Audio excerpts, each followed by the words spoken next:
الحمدللہ رب العالمین والصلاة والسلام علی سیدنا و مولانا محمد و آلہ و اصحابہ اجمعین، اما بعد۔ واجب التکریم خواتین و حضرات، سب سے پہلے تو میں آپ سب بھائی بہنوں کا شکریہ ادا کرتا ہوں کہ آپ اس بندہ ناچیز کی زندگی کی سب سے بڑی خوشی میں شریک ہوئے۔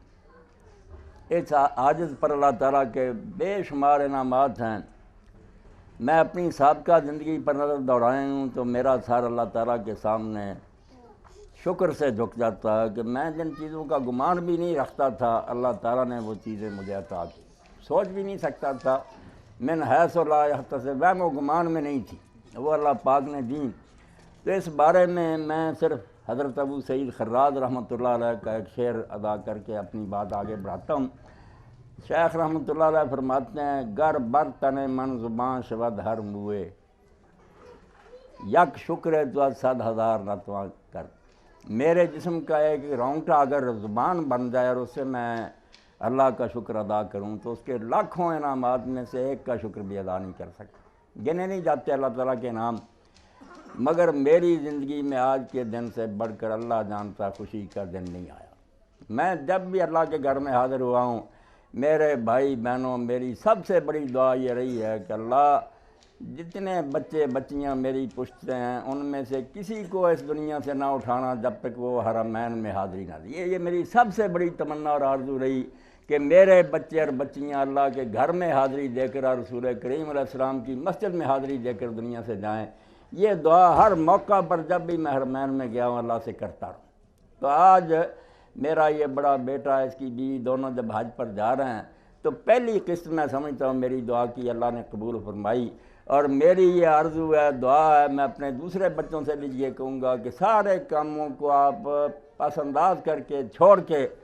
اللہ نے اگر آپ کو وسائل دیے تو سب سے پہلا کام یہ کریں کہ اللہ کی بارگاہ میں حاضری دیں، اللہ کے رسول علیہ السلام کے سامنے جا کر سلام عرض کریں۔ یہ سب سے بڑی سعادت ہے، نیک بختی ہے، اس سے بڑی کوئی دولت اور سرمایہ نہیں۔ اور یہی دعا میری سب مومن بھائیوں اور بہنوں کے لیے ہے کہ اللہ ہر کلمہ گو کو دنیا سے جانے سے پہلے اپنے گھر کی زیارت نصیب کر اور اپنے رسول علیہ السلام کی مسجد میں حاضری نصیب کر۔ اور یہ دعا اس لیے میں کرتا رہا ہوں کہ قرآن مجید پر جب ہم نظر دوڑاتے ہیں، آپ سب بیٹھے ہیں، تو یہ نصیحت بھی پلے باندھنی چاہیے کہ ہمارے یہ بیٹے اگر کروڑ پتی ہو جائیں، عرب و عجم کے بادشاہ ہو جائیں، زمین و آسمان کے خزانے انہیں مل جائیں، مگر یہ ایمان لے کر دنیا سے نہ جائیں، اللہ تعالیٰ کو راضی کر کے نہ مریں، تو جو صدمہ ہمیں وہاں پیش آئے گا کہ اگر اللہ تعالیٰ اپنے فضل و کرم سے ہمیں جنت میں لے جائے اور ہمارے یہ بچے وہاں نہ ہوں، تو آپ دیکھیں جب کوئی بچہ بچھڑ جاتا ہے یا فوت ہو جاتا ہے، کہیں گم ہو جاتا ہے، تو ماں باپ کے دل پر کیا گزرتی۔ اللہ قرآن مجید میں یہ کہتا ہے کہ سب سے بڑی نعمت جو جنت میں ملے گی وہ یہی ہے کہ والذین آمنوا واتبعتہم ذریتہم الحقنا بہم ذریتہم، کہ جو لوگ مومن ہیں اور ان کی اولاد بھی ان کے راستے پر چل رہی ہے، ان کو ہم جنت میں ایک جگہ کر دیں گے۔ بے شک ان کے عمل تھوڑے ہوں گے نا بچوں کے، مگر وہ ایمان لے جائیں، اللہ رسول کے راستے پر چلتے رہیں، تو اللہ فرماتا اگر اس کے والد کو اعلیٰ درجہ ملے گا تو باقی کسر ہم اپنے فضل سے پوری کر دیں۔ وہ پورا کنبہ وہاں ایک جگہ اکٹھا ہوگا، بیٹے بیٹیاں پوتے پوتیاں، کیسی خوشی ہوگی، جنت کا مزہ دوبالا ہو جائے گا۔ اور اگر وہاں ہم دیکھیں کہ میں جنت میں بیٹھا ہوں مگر میرا بیٹا تو اب یہاں نہیں ہے، وہ تو کہیں جہنم چلا گیا، کسی اور جگہ چلا گیا، تو دل پر جو چھریاں چلیں گی۔ یہاں اگر ایمان رکھ لیں کہ واقعی جنت دوزخ ہے تو سوچیں کہ دنیا میں بیٹا گم ہو جائے تو کیا گزرتی ہے، وہاں جنت میں بیٹا ساتھ نہ ہو، بیٹی ساتھ نہ ہو تو جنت کا کیا مزہ ہوگا۔ اسی لیے انبیاء علیہ السلام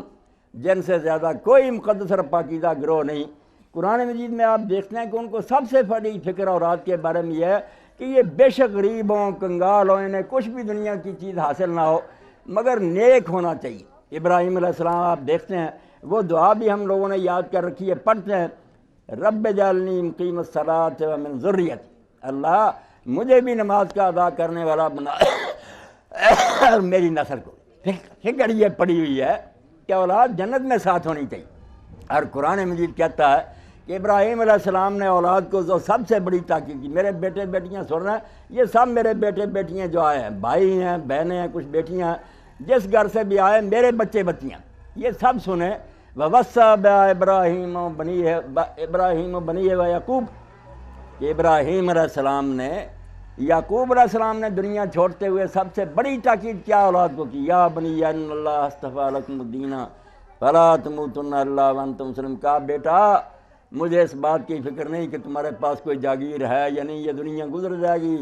اور یہاں تو اللہ کا فضل ہے کہ بیٹوں کو دنیا میں اللہ نے بڑی نصیب کیا، الحمدللہ علی ذالک، مگر اصل بات یہ ہے کہ دین لے کر جائیں۔ تو ابراہیم علیہ السلام اور یعقوب علیہ السلام دونوں کہہ رہے ہیں کہ بیٹا اللہ نے تمہارے لیے دین کو چن لیا تو تمہیں موت آئے تو اسلام پر آئے۔ اللہ پاک فرماتا ام کنتم شہداء اذ حضر یعقوب الموت، تم اس وقت موجود تھے جب یعقوب علیہ السلام دنیا چھوڑ رہا تھا، بستر مرگ پر تھا، 12 بیٹے گرد تھے، تو یعقوب علیہ السلام نے فرمایا بیٹا مجھے کوئی فکر نہیں، نہ تمہارے مالوں کی نہ مکانوں کی، فکر یہ ہے ما تعبدون من بعدی، کہ میرے بعد تم کس چیز پوجا کرو، مجھے تسلی دو کہ میرے خدا کے دین پر رہو گے، اگر تم یہ چھوڑ دو گے تو مجھے کیا تمہاری زمینوں اور جائیدادوں سے۔ اسی کو اکبر الہ آبادی مرحوم نے کہا کہ اگر نہ نماز ہے نہ روزہ نہ زکوٰۃ ہے نہ حج ہے تو خوشی پھر اس کی کیا ہے؟ کوئی جنٹ کوئی جج ہے، کوئی بیٹا جج لگ جائے سارجنٹ بن جائے، جب اس کے پاس دین نہیں ہے تو کیا ایک مومن آدمی کو خوشی ہو سکتی ہے؟ تو میرے لیے اصل میں خوشی اسی دن ہوگی جب یہ میرے سارے بچے بچیاں اللہ کے دین پر عمل کریں، صرف حج کی حد تک نہیں، یہاں بھی اپنے آپ کو محتاط رکھیں۔ ان کا تو مقام دوسرے لوگوں سے بالکل الگ ہے، لوگ ان کو دیکھتے ہیں کہ یہ مولانا کے بچے ہیں۔ اب میرے بچے بچیاں اگر لوگوں کے سامنے ایسی حالت میں آئیں کہ سب لوگ انگلیاں اٹھائیں یار مولانا کیا دین بتاتے ہیں کہ ان کے اپنے گھر میں یہ حال ہے، تو یہ صرف آپ ہی برباد نہیں ہوں گے، اللہ پناہ دے، ان کی وجہ سے کئی لوگوں کو غلط مثال مل جائے گی، وہ کہے ہم کیوں نہ کریں۔ تو دوہری ذمہ داری، جیسے اللہ نے اپنے رسول علیہ السلام کی بیویوں سے کہا کہ اللہ کے رسول کی بیویوں تم دوسری عورتوں نہیں جیسی نہیں، سورہ احزاب میں نیکی کرو گی تمہارا ثواب بھی دگنا ہے، اور اگر تم میں سے کسی نے گناہ کیا وَمَنْ يَأْتِ مِنْكُنَّ بِفَاحِشَةٍ مُبَيِّنَةٍ يُضَاعَفْ لَهُ الْعَذَابُ ضِعْفَيْنِ، دگنا عذاب دوں گا، وَذَلِكَ عَلَى اللَّهِ يَسِيرٌ۔ سمجھنا نا نبی کی بیویاں ہمیں اللہ کیا کرے گا، اللہ کے لیے یہ بات معمولی ہے کہ نبی کے گھر میں تم ٹھیک نہیں ہوئی۔ تو اس لیے میری یہ ان بچوں سے بھی درخواست ہے کہ سب سے اولین فرصت میں یہ مکہ کا رخ کریں، مدینہ منورہ کا کریں، اور دوسرے بھائی جن کو اللہ تعالیٰ نے ثروت دی ہے وہ بھی کوتاہی نہ کریں، زندگی کا اعتبار کوئی نہیں۔ اللہ کے رسول علیہ السلام نے فرمایا کہ جس کو موت اس حال میں آئے کہ نہ اس کو حکومت نے روکا نہ کسی بیماری نے روکا، مگر وہ نہیں گیا مکے مدینے، تو فلا علیہ ان یموتا یہودی یا نصرانیہ، تو فرمایا کیا فرق پڑتا پھر وہ یہودی ہو کے مر جائے یا عیسائی ہو کے مر جائے، کیا مسلمان ہے؟ پوری زندگی میں اسے کبھی یہ بھی شوق نہیں ہوا کہ اللہ کے گھر میں جاؤں تو رسول کے گھر میں حاضری دوں۔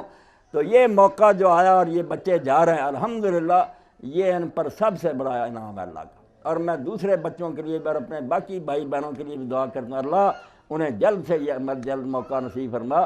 اتنی بار گیا ہوں مگر یقین جانے تمنا ہے کوئی اللہ والا پھر دعا کر دے کہ رب اکبر مجھ کو حج کعبہ پھر عطا کر، میرا یہ شوق ختم نہیں ہوتا۔ ساری زندگی میں خدا گواہ مجھے 2 شوق رہے، نہ کھانے کا نہ پینے کا، کچھ نہیں، کتابوں کا رہا اور اب تک ہے کہ ملتی جائیں اور میں پڑھتا جاؤں، اور دوسرا یہ کہ اللہ بار بار یہ حاضری نصیب کرے۔ جو جاتے ہیں، یہ بچہ عاصم تو میرے ساتھ عمرہ پر گیا تھا، یہ خود جانتا ہے کہ اللہ کے گھر میں جیسے مخلوق روتی ہے اور اس کے ساتھ چنٹی ہوئی ہے وہ مزہ ہی اور۔ ہم یہاں 1000 بیان کریں اور لوگوں کو سمجھائیں، شنیدہ کہ بعض مانند دیدہ، سنی ہوئی باتیں دیکھی کے برابر نہیں ہو سکتی، کوئی نہیں ہم سمجھا سکتے لوگوں کو کہ حج ہے کیا۔ جب جاتے ہیں وہاں اور ان مراحل میں سے گزرتے ہیں تو پھر پتہ چلتا ہے کہ ہم نے جو وقت ضائع کیا بہت برا کیا، یہاں تو حاضری سب سے پہلے دینی چاہیے۔ تو اللہ نے یہ موقع جو نصیب کیا اور ان کو اللہ تعالیٰ نے یہ توفیق دی ہے، اس کا سب سے بڑا احسان ہے۔ مگر دیکھنے کی چیز یہی ہے کہ ہم اپنی اولادوں کے بارے میں سورہ الفرقان میں پڑھتے ہیں، اللہ نے جب عباد الرحمن کا تذکرہ کیا کہ رحمان کے بندے کیا، ان کے بہت سے اوصاف بیان کیے، مگر یہ بات بالخصوص اللہ نے دہرائی، میرے بچے بھی سنیں، بھائی بہنیں سنیں، ربنا هب لنا من ازواجنا وذریاتنا قرۃ اعین واجعلنا للمتقین اماما، اللہ ہمیں اپنی بیویوں کی طرف سے، اپنے بچوں کی طرف سے آنکھوں کی ٹھنڈک نصیب فرما۔ اگر ہم ایمان پر رہے اور نیک رہے مگر وہ نہ اس راستے پر چلے تو ہمیں کیا جنت کا لطف آئے گا۔ قرۃ اعین، اگر ہمیں آنکھوں کی ٹھنڈک نصیب کرنی ہے تو بچوں اور بیویوں کی طرف نصیب فرما کہ یہ وہ راہ راست پر چلیں، دین پر چلیں۔ وجعلنا للمتقین اماما، اور ہمیں متقین کا امام بنا۔ یعنی سب سے بڑی تمنا عباد الرحمن کی ہے کہ قیامت کے دن جب لائن لگے نا، میرے پیچھے بچے اور بیٹیاں ہوں، تو فرمایا میں متقین کا امام ہوں، آگے جو سربراہ ہو پتہ چلے کہ یہ لائن پیچھے پرہیزگاروں کی ہے۔ اور اگر یہ ثابت ہو کہ گنڈے آ گئے، بدماش آ گئے، تو نے ان کی دنیا کی فکر کی، دین کی کوئی نہیں، تو اس سے بڑا کوئی حادثہ ہوگا؟ کوئی افسوسناک بات نہیں۔